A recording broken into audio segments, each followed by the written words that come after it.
महाराष्ट्र के राजनीतिक नाटक के एक अध्याय का अब समापन हो रहा है। उद्धव ठाकरे की जगह एकनाथ शिंदे सीएम बन चुके हैं।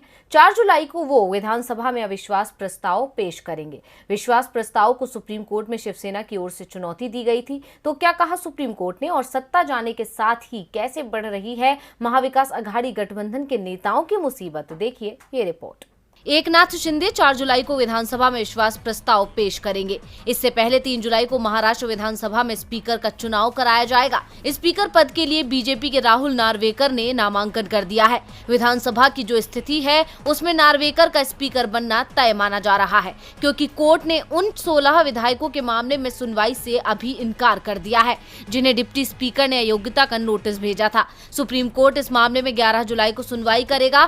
तब तक किसी विधायक को अयोग्य करार नहीं दिया जाएगा, यानी सभी विधायक वोटिंग प्रक्रिया का हिस्सा होंगे। ऐसे में स्पीकर का चुनाव हो या फिर अविश्वास प्रस्ताव, शिंदे को ज्यादा परेशानी आती नहीं दिख रही है। एकनाथ शिंदे भले ही खुद को शिवसेना का नेता बता रहे हो, लेकिन शिवसेना चीफ उद्धव ठाकरे ने साफ कर दिया है कि शिंदे शिवसेना के सीएम नहीं है। उन्होंने बीजेपी पर तंज कसते हुए कहा कि एकनाथ शिंदे शिवसेना के मुख्यमंत्री नहीं है। जिस तरह से प्रदेश में सत्ता का खेल खेला गया है उससे लोकतंत्र का मजाक बना है। मतदाताओं को अधिकार होना चाहिए कि वो जरूरत पड़ने पर उन लोगों को वापस बुला सकें जिन्हें वोट दिया है। मुझे सीएम की कुर्सी जाने का दुख नहीं है। अगर बीजेपी हमारे साथ आती तो कम से कम 2.5 साल तक तो उसका मुख्यमंत्री रहता, लेकिन अब उन्हें क्या मिल गया है। अगर अमित शाह ने मुझसे किया अपना वादा पूरा किया होता तो अब महाराष्ट्र में बीजेपी का मुख्यमंत्री होता।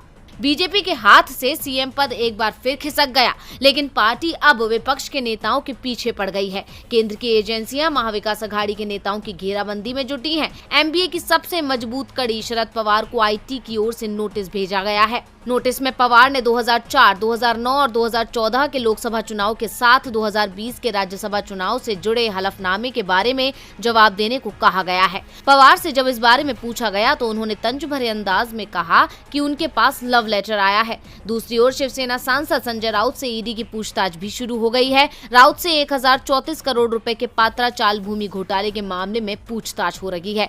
साफ है, बीजेपी महाराष्ट्र की सत्ता में आने के साथ ही अब अपने विरोधियों को ठिकाने लगाने में जुट गई है।